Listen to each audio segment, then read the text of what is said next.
រឿងនេះជារឿងរបស់លោកមូដោយរឿងនេះត្រូវតែត្រឡប់ក្រោយទៅប្រហែល12ឆ្នាំមុនលោកមូបានប្រាប់ថានៅពេលនោះគ្រួសាររបស់លោកធ្វើអាជីវកម្មអំពីយន្តដឹកជញ្ជូនជួលនៅផ្ទះមានរថយន្តប្រហែល7គ្រឿងដែលគ្រួសាររបស់លោកមូធ្វើមុខរបរនេះគ្រប់គ្នាទាំងអស់មានតែលោកមូដែលជាបងប្រុសធំនិងមានឪពុកជាអ្នករៀបចំតារាងឋាននៅក្នុងមួយថ្ងៃរថយន្តណាត្រូវទៅទទួលអតិថិជននៅទីណាខ្លះលោកមូក៏ធ្វើការទៅតាមធម្មតាដោយគ្មានរឿងអ្វីដែលខុសប្រក្រតីឡើយរឿងនេះបានកើតឡើងនៅថ្ងៃមួយថ្ងៃនេះជាតារាងរបស់លោកមូដែលត្រូវចេញទៅទទួលអតិថិជនដោយការងារដែលលោកមូទទួលបានលោកមូចាំបានល្អថារឿងនេះបានកើតឡើងនៅរដូវរងាលោកមូបានទទួលសារមកពីឪពុកបានផ្ញើសារមកប្រាប់ថាមានអតិថិជនម្នាក់ត្រូវការរថយន្តដឹកជញ្ជូនហើយពេលវេលាដែលត្រូវទៅទទួលគឺនៅម៉ោងប្រហែល2ព្រឹកផ្លូវដំណើរពីខេត្តប្រជុំគិរីខណ្ឌទៅដល់ប្រលានយន្តហោះសុវណ្ណភូមិពេលនោះលោកមូមិនបានគិតអ្វីទេគ្រាន់តែជាការងារធម្មតាប្រែប្រួលត្រឹមតែថាត្រូវទៅទទួលអតិថិជនចាប់ពីម៉ោង2ព្រឹកដើម្បីទៅដល់ប្រលានយន្តហោះប៉ុណ្ណោះនៅពាក់កណ្ដាលយប់នោះលោកមូបានចេញដំណើរពីផ្ទះនៅប្រជុំនៅម៉ោង1ព្រឹកពេលបើកឡានចេញមកគាត់បានឃើញថាយប់នេះមេឃភ្លឺខ្លាំងណាស់ព្រោះព្រះច័ន្ទពេញបូរមកលោកមូគិតថាថ្ងៃនេះគួរតែជាថ្ងៃបុណ្យពេលមើលព័ត៌មានដែលបានទទួលគាត់បានឃើញថាជាប្រជុំជនឈ្មោះមួយហើយត្រូវទៅទទួលនៅផ្ទះលេខ32ប៉ុន្តែដោយសារតែពេលនេះជាលើកដំបូងដែលខ្លួនបានចូលទៅទទួលអតិថិជននៅតំបន់នេះលោកមូផ្ទាល់មិនដែលដឹងពីមុនទេថាប្រជុំជននេះស្ថិតនៅកន្លែងណាដូចម្ដេចដូច្នេះគាត់បានព្យាយាមទូរស័ព្ទសួរពីមិត្តភ័ក្តិនិងបើកតាមផ្លូវទៅតាមផ្លូវនៅពេលនោះគាត់បានឃើញថាផ្លូវចូលនិងផ្លូវទៅប្រជុំជននេះមានព្រៃដុះពេញពីជើងផ្លូវប៉ុន្តែពេលនោះលោកមូក៏បានយល់ថាព្រោះផ្ទះអតិថិជនដែលត្រូវទៅទទួលថ្ងៃនេះគឺជាជនបរទេសហើយភាគច្រើនជាជនបរទេសនៅតំបន់នេះភាគច្រើនជាជនជាតិអឺរ៉ុបដែលជនបរទេសក្រុមនេះមានលក្ខណៈនៃអត្តចរិតផ្ទាល់ខ្លួនគឺជាមនុស្សដែលស្រឡាញ់ភាពស្ងប់ស្ងាត់ខ្លាំងណាស់និងចូលចិត្តរស់នៅក្នុងធម្មជាតិបន្ទាប់ពីលោកមូបើករថយន្តបានបន្តិចហើយគាត់ក៏មានអារម្មណ៍ថាកំពុងជិតដល់ប្រជុំជនហើយលោកមូក៏បានទូរស័ព្ទទៅអតិថិជនតាមលេខដែលបានទទួលមកពេលអតិថិជនទទួលទូរស័ព្ទបង្ហាញថាផ្នែកចុងបញ្ចប់គឺជាស្ត្រីថៃម្នាក់លោកមូបានប្រាប់អតិថិជនថាខ្លួនឯងជិតមកដល់ហើយអតិថិជនស្ត្រីនោះបាននិយាយថាបើមកដល់ហើយអាចដើរចូលមកផ្ទះបានតែម្ដងមកជួយបងលើកកាបូបនិងជួយគាំទ្រប្តីបងទៅឡានផងព្រោះប្តីបងជើងឈឺបន្ទាប់ពីនិយាយគ្នារួចបានព័ត៌មានពេញលេញលោកមូក៏ទុកទូរស័ព្ទបន្ទាប់មកក៏បើកសារឡើងវិញដើម្បីពិនិត្យលេខផ្ទះម្ដងទៀតហើយបានឃើញថាជាលេខផ្ទះ32បន្ទាប់ពីបើកឡានមកចុងក្រោយក៏បានមកដល់ភូមិពេលមើលពីភ្នែកលោកគ្រូគិតថាភូមិនេះគួរតែមានផ្ទះប្រហែល20កន្លះហើយនៅចំណុចយាមក៏មើលទៅដូចជាត្រូវបានបោះបង់ចោលមកយូរហើយគ្មានសន្តិសុខនៅតាមចំណុចនោះទេលោកមូបើកចូលទៅបន្តហើយចាប់ផ្ដើមមើលលេខផ្ទះតាមផ្ទះដោយដែលបាននិយាយថាពេលនោះពេលវេលាគឺយប់ជ្រៅណាស់ហើយធ្វើឲ្យផ្ទះភាគច្រើននៅក្នុងគម្រោងនេះបិទភ្លើងជិតគ្រប់គ្នាពេលបើកឡានតាមផ្ទះទៅបន្តក៏បានជួបផ្ទះលេខ32មែនមនុស្សក្រុមតូចបានចប់ឡាននៅមុខផ្ទះហើយឃើញថាឥឡូវនេះនៅជាន់ទី2នៃផ្ទះមានបើកភ្លើងទុកប៉ុន្តែជាន់ក្រោមវិញបិទភ្លើងជិតគ្រប់គ្នាហើយដោយសារតែអតិថិជនបានជូនដំណឹងរួចហើយថាបើមកដល់អាចដើរចូលមកបានលោកក៏ដើរទៅកាន់ទ្វារផ្ទះហើយបើកទ្វារនោះចេញបន្ទាប់ពីបើកហើយលោកក៏មិនទាន់ដើរចូលទៅទេគ្រាន់តែឈរនៅទីនោះប៉ុណ្ណោះហើយព្យាយាមសង្កេតលំអិតផ្សេងនៅក្នុងផ្ទះរកឃើញថាជាន់ទី1បិទភ្លើងជិតគ្រប់គ្នាអ្វីទាំងអស់មើលទៅធម្មតាណាស់ដូចជាផ្ទះមនុស្សទូទៅមានគ្រឿងសង្ហារិមគ្រប់គ្រឿងមានតែពន្លឺភ្លើងតិចតួចប៉ុណ្ណោះដែលចេញពីជាន់ទី2ចុះមកដល់ជណ្ដើរឃើញដូច្នោះហើយក៏សម្រេចចិត្តដើរជើងចូលទៅក្នុងផ្ទះប៉ុន្តែភ្លាមនោះមានដៃមួយមកចាប់នៅខាងក្រោយដោយសារភ្ញាក់ផ្អើលលោកមូភ្ញាក់ខ្លួនយ៉ាងខ្លាំងហើយពេលបង្វិលមកមើលវិញគឺជាស្ត្រីជនជាតិថៃម្នាក់ប៉ុន្តែស្ត្រីនោះនៅតែស្លៀកពាក់សម្លៀកបំពាក់គេង ស្ត្រីនោះនិយាយថាអ្នកមកធ្វើអ្វីលោកមូបានប្រាប់ថាបងឲ្យខ្ញុំមកយកទៅប្រលានយន្តហោះមិនមែនឬពេលបានឮដូច្នោះស្ត្រីនោះក៏មិនបាននិយាយអ្វីបន្ថែមទេគ្រាន់តែប្រាប់ឲ្យលោកមូទៅអង្គុយរង់ចាំនៅតំបន់សាឡុងមុនពេលលោកមូអង្គុយលើសាឡុងពេលនេះមានបុរសបរទេសម្នាក់បានដើរចេញពីខាងក្រោយផ្ទះបុរសនោះមិនបានពាក់អាវទេ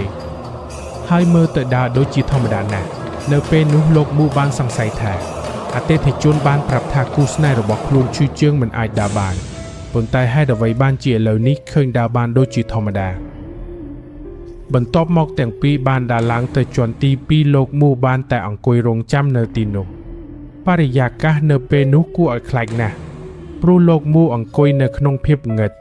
ប៉ុន្តែដោយសារតែបានមកដល់ផ្ទះអតិថិជនហើយដូច្នេះក៏មិនបានគិតអ្វីទេនៅពេលដែលអង្គុយនៅទីនោះលោកមូបានឮសំឡេងទាំងពីរដូចជាកំពុងធ្វើអ្វីមួយសំឡេងក្រឡុកក្រឡាក់ជាប់គ្នានៅលើជាន់ទី2ហើយនៅពេលនោះទូរស័ព្ទរបស់លោកមូបានរោទឡើងពេលមើលទៅគឺជាលេខរបស់អតិថិជនស្រីដែលបានហៅមកលោកមូមានអារម្មណ៍ភ្ញាក់ផ្អើលខ្លាំងណាស់ហើយគិតថាហេតុអ្វីបានជាស្ត្រីនោះហៅមកឬក៏ចង់ឲ្យយើងឡើងទៅជួយលើកអីវ៉ាន់លោកមូទទួលទូរស័ព្ទហើយនៅចុងខ្សែបាននិយាយថា Hello ប្អូនដល់ណាហើយលោកមូភ្ញាក់ផ្អើលខ្លាំងប៉ុន្តែបានឆ្លើយតបថាខ្ញុំអង្គុយនៅក្នុងផ្ទះបងហើយបងទើបតែដើរឡើងលើខាងលើស្ត្រីនៅចុងខ្សែធ្វើសំឡេងភ្ញាក់ផ្អើលវិញហើយបាននិយាយថាបងមិនទាន់ឃើញប្អូនទេប្អូនទៅផ្ទះមួយណាគឺផ្ទះលេខ32យ៉ាងណាបងតាមដែលបងបានផ្ដល់ឲ្យខ្ញុំតែអ្វីដែលបានលើធ្វើឲ្យលោកមូត្រូវស្រពេចស្រពិលទាំងស្រុងស្ត្រីនោះស្រែកដោយការភ្ញាក់ផ្អើលខ្លាំងណាស់ប្អូនចូលទៅបានយ៉ាងដូចម្ដេចផ្ទះនោះជាផ្ទះទំនេរមានមនុស្សស្លាប់នៅក្នុងផ្ទះពេលលោកមូបានឮដូច្នោះគាត់ស្ទើរតែស្លាប់ស្លេកតែរឿងគួរឲ្យខ្លាចមិនទាន់ចប់ត្រឹមតែប៉ុណ្ណោះទេមានសំឡេងអ្វីមួយឮនៅជាន់ទី2ជាសំឡេងបិទបើកអំពូលភ្លើងហើយបន្ទាប់មកភ្លើងនៅជាន់ទី2បានបិទចោលបន្ទាប់មកមិនយូរប៉ុន្មានទេសំឡេងអូសកាបូបចុះជណ្ដើរគឺជាសំឡេងកាបូបនោះប៉ះជាមួយជណ្ដើរឈើចុះមកយ៉ាងបន្តបន្ទាប់គឺជាចង្វាក់ដែលលោកមូមិនអាចធ្វើអ្វីបានទេគាត់អង្គុយស្ងៀមហើយដឹងភ្លាមថាឥឡូវនេះខ្លួនឯងកំពុងជួបអ្វីមួយ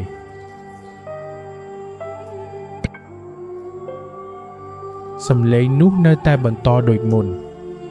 លោកមូសម្រេចចិត្តភ្លាមឈរឡើងពីសាឡុងហើយរត់ទៅកាន់ទ្វារបន្ទាប់មកប្រើខ្លួនបុកទៅកាន់ទ្វារយ៉ាងខ្លាំងលើកដំបូងទ្វារមិនបើកបុកលើកទី2ទៀតក៏មិនបើក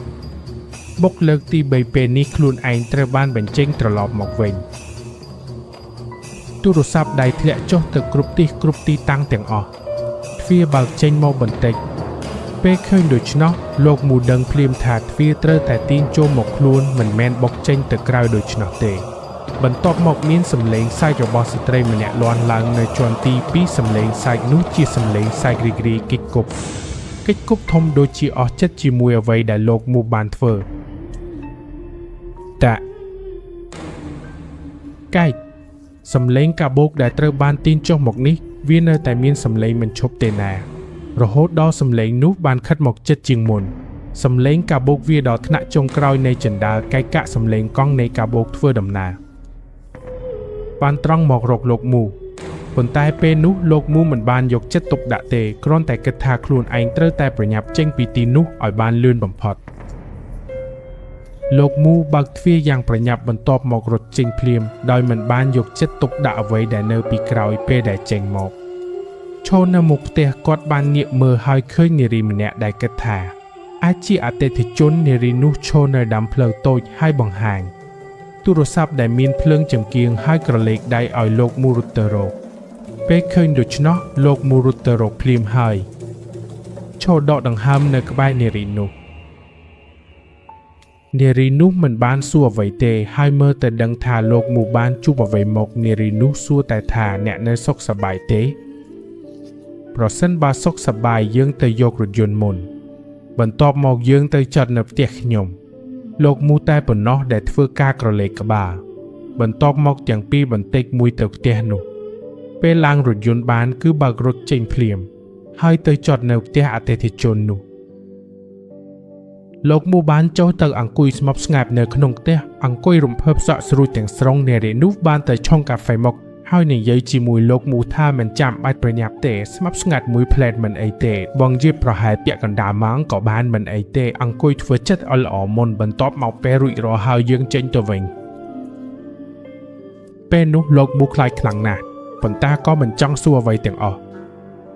ពេលវេលាបានកន្លងផុតទៅប្រហែល15នាទីរហូតដល់លោកមូផ្ទាល់ចាប់ផ្ដើមមានស្មារតីបានហើយចាប់ផ្ដើមមានអារម្មណ៍ថាខ្លួនឯងនេះកាន់តែប្រសើរឡើងដូច្នេះបានទៅជួយគាំទ្របងប្រុសដែលជើងឈឺមុនពេលចេញពីផ្ទះបងស្រីបានយកទាំងសញ្ញាធំមកជូននៅមុខផ្ទះថាផ្ទះនេះលក់ហើយផ្ដល់លេខទំនាក់ទំនងនៅខាងក្រោម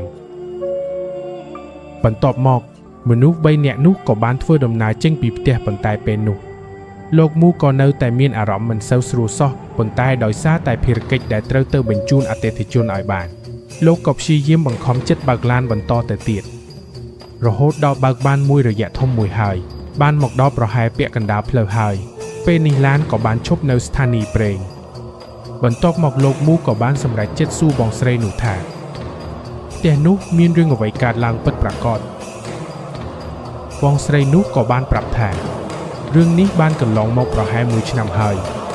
ផ្ទះនេះមុននេះមានគូស្នេហ៍មួយបានរស់នៅជាមួយគ្នាស្រីជនជាតិថៃបានរស់នៅទីនេះខណៈដែលបុរសជនជាតិបរទេសមិនសូវបាននៅប្រទេសថៃសោះជាធម្មតាគាត់រស់នៅប្រទេសបរទេសហើយនៅពេលនោះផងដែរក្នុងអំឡុងពេលដែលបុរសនៅប្រទេសបរទេសស្ត្រីនោះក៏បាននាំគូស្នេហ៍ម្នាក់ទៀតដែលជាជនជាតិថៃមករស់នៅក្នុងផ្ទះនេះមានមួយថ្ងៃបុរសជនជាតិបរទេសបានត្រឡប់មកប្រទេសថៃដោយមិនបានប្រាប់ស្ត្រីនោះជាមុនសោះហើយបានឃើញរូបភាពដែលធ្វើឲ្យឈឺចាប់ក្នុងផ្ទះរបស់ខ្លួនបន្ទាប់ពីបុរសជនជាតិបរទេសបានបើកទ្វារចូលទៅគូស្នេហ៍នោះក៏រត់គេចចេញពីបន្ទប់ភ្លាមខណៈដែលបុរសជនជាតិបរទេសនោះនិងស្ត្រីនោះក៏មានការឈ្លោះប្រកែកគ្នាខ្លាំងណាស់រហូតដល់បុរសនោះខឹងហើយរុញស្ត្រីនោះចុះលើគ្រែបន្ទាប់មកប្រើខ្នើយចុចលើមុខរហូតដល់ស្លាប់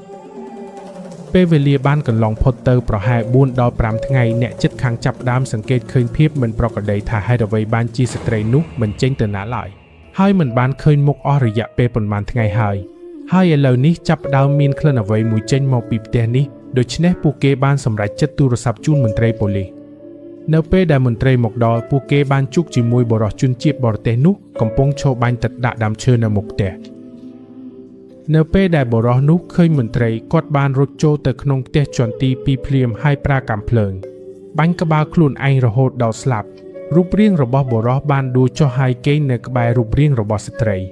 ដែលជាសុបមុននេះបន្ទាប់មកផ្ទះនេះបានក្លាយជាផ្ទះទំនេរហើយចាប់ផ្ដើមមានមនុស្សឃើញអ្វីដែលចម្លែកកើតឡើងជាបន្តបន្ទាប់ដូចជាបានឮសំឡេងមនុស្សចំនួនគ្នានៅពេលយប់ចេញមកពីផ្ទះនេះហើយរួមទាំងមានមនុស្សមួយចំនួនឃើញបុរសជនជាតិបរទេសឈរបញ្ច្រាបទឹកដាក់ដើមឈើនៅពេលយប់ជាញឹកញាប់រហូតមនុស្សនៅក្នុងតំបន់នោះចាប់ផ្ដើមមិនអាចរស់នៅបានទេគេចាប់ផ្ដើមលក់និងផ្លាស់ទីចេញទៅជាបន្តបន្ទាប់រហូតចុងក្រោយផ្ទះភាគច្រើនក៏ទេគ្មានអ្នករស់នៅសម្រាប់បងស្រីដែលជាអតិថិជនក៏បានសម្រេចចិត្តប្រកាសលក់ផ្ទះដែរចំណែកជាការដែលបានកើតឡើងនឹងមូលហេតុដែលធ្វើឲ្យលោកមូត្រូវចូលផ្ទះខុសគឺដោយសារផ្ទះរបស់អតិថិជនពិត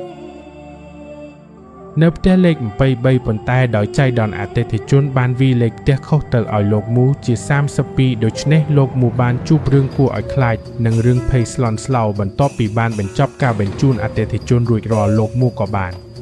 បើកឡានត្រឡប់ទៅគេងនៅផ្ទះបន្ទាប់មកលោកមូក៏មានជំងឺគ្រុនក្តៅជាច្រើនថ្ងៃហើយសក់ក៏ជ្រុះស្ទើរតែអស់ទាំងក្បាលបន្ទាប់ពីរឿងដែលបានកើតឡើងលោកមូក៏មិនដែលបានចូលទៅយកអតិថិជននៅភូមិនេះម្ដងទៀតទេហើយក៏មិនដឹងថាឥឡូវនេះភូមិនេះមានស្ថានភាពយ៉ាងណាដែរប្រហែលជាមានមនុស្សត្រឡប់ទៅរស់នៅវិញឬប្រហែលជាបានលាងសម្អាតទាំងភូមិទៅហើយក៏អាចជាបានហើយនេះគឺជារឿងរ៉ាវទាំងអស់ដែលខ្ញុំបានយកមកប្រាប់អ្នកទាំងអស់គ្នាឲ្យស្ដាប់មុននឹងលាឈប់ពីគ្នាសូមមិត្តភក្តិជួយចុច Subscribe ដើម្បីជាកម្លាំងចិត្តឲ្យ Channel តូចៗនេះផងណា